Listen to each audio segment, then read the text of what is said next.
Greetings and hello. Feminists often spout the talking point that a large number of women are being killed just for that, being women. This is based in the patriarchy myth that men want to oppress women. This is especially brought up any rare occasion that a woman does get murdered. This notion is false and does not have a bit of truth to it, as the exact opposite is happening. Men are being sacrificed and thrown away because society views them as less than human. It is also used to justify anti-male policies that target and attack men. A good example is the proposed 6 p.m. curfew for all men in the United Kingdom.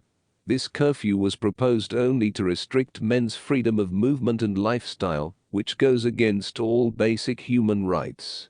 But feminists do not respect the human rights of men, and their goal is to eliminate them and completely subjugate men to serve the female sex.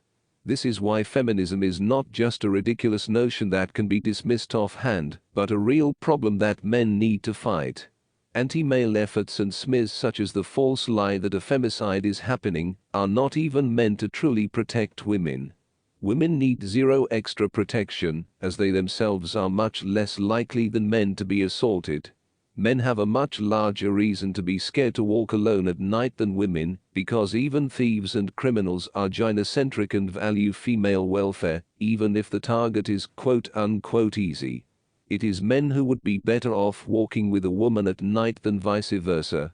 Feminists understand this data, but continue to push their narrative in order to take rights away from men. This lie also smears men by perpetuating anti-male notions toward men and attacking them as predators who want to go out and destroy any woman. They portray men as angry maniacs who want to stab every woman in order to assert their so-called male dominance.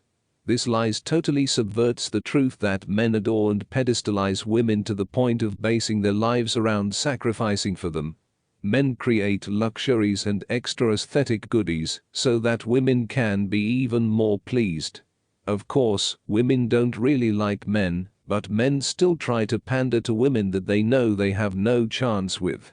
If the idea of a femicide were true as presented, many more women would be murdered just for that, being female. This would then imply many things about the situation. That 1. Men want to torture and make women suffer because they despise them. The second notion is that men would gain satisfaction from doing the killing. Let's get into extrapolating what that would really be like. Debunking the idea that men hate women and want to make them suffer is really easy. Just look around into general society and how it functions. You do not even have to look very far, just into your own family for example. Women's needs and wants always come first over the man's, and the man is made to comply and support them, or else he is kicked out of the family unit. So the idea that men are catered to and women are subjugated to meet their demands is just projection by hateful feminists who want to gain more privileges for themselves. Feminists and women see that they are privileged and given opportunity over any man, no matter his status, and then declare a patriarchy rules the world. From their standpoint, a patriarchy is a collective of men whose entire aim is to develop methods to subjugate and control the female populace. Sound familiar, because women have an in-group bias that men do not, and come together when men cannot even properly moderate MRA spaces. This female collective prefers their own gender and holds the male sex in contempt, so this creates the perfect storm to ignite and attack men.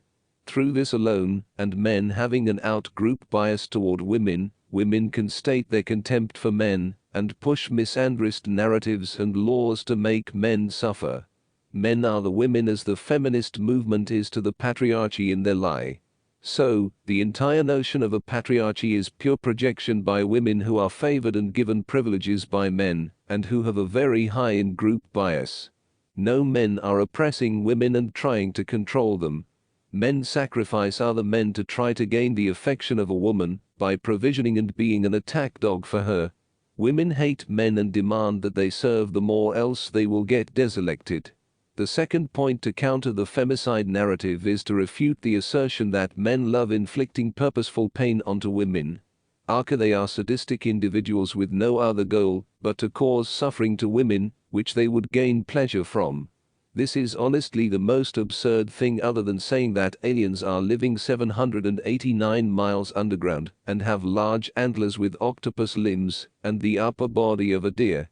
It is laughable indeed, as it is a complete inversion of the truth, but unlike the lie from before, it flips it on its head 180 degrees. But gynocentric men lap it up while denouncing other false theories like the earth being flat or thunder being sent by the gods.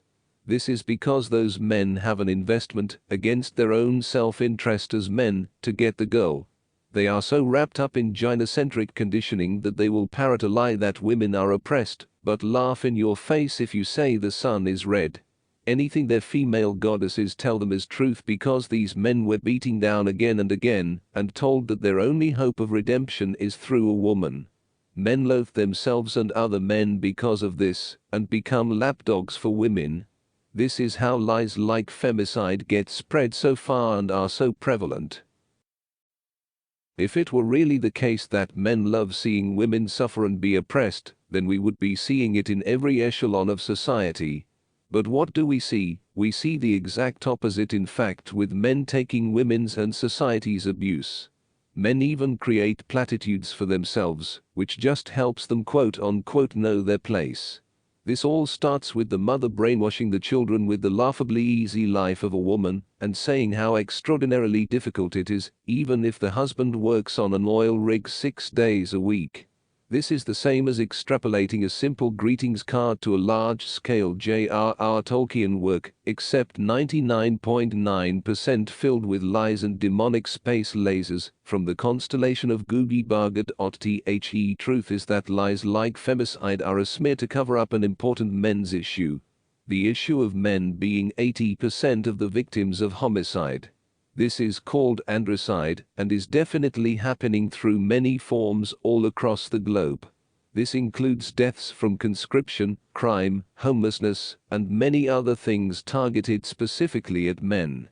These issues all originate from one primary cause, which is enabled by women's demands for privilege at the expense of male welfare. This root factor is the idea and notion that men are there to serve the female sex, and are thus meant to be disposable for them. If you take inherent respect away from somewhere, in this case from men, then that respect will go elsewhere, to women. This will of course cause a decrease in the attention that men's issues deserve, and pander to non-existent female problems. So as a result, there will be significant minimization and trivialization of men's issues, and an exaggeration and inflation of female issues, which are close to non-existent. Hateful and bigoted women also lie with anecdotes in order to further exert their social dominance over the male sex. The feminist movement started with bigoted women, which nearly all women endorse and support the movement by not speaking out against it. Those who do are majority tradcan females who are sometimes worse than the feminists themselves, demanding that men lay their lives down and murder other men, or die in the process to quote-unquote protect them. Androcide is perpetuated and contributed to especially by those types, as well as the feminists who want to cover up and attack men speaking up for their human rights, as the feminists view it as a threat of female privilege and social dominance. Androcide is committed for women as they demand that men sacrifice other men to prove they are a worthy attack dog,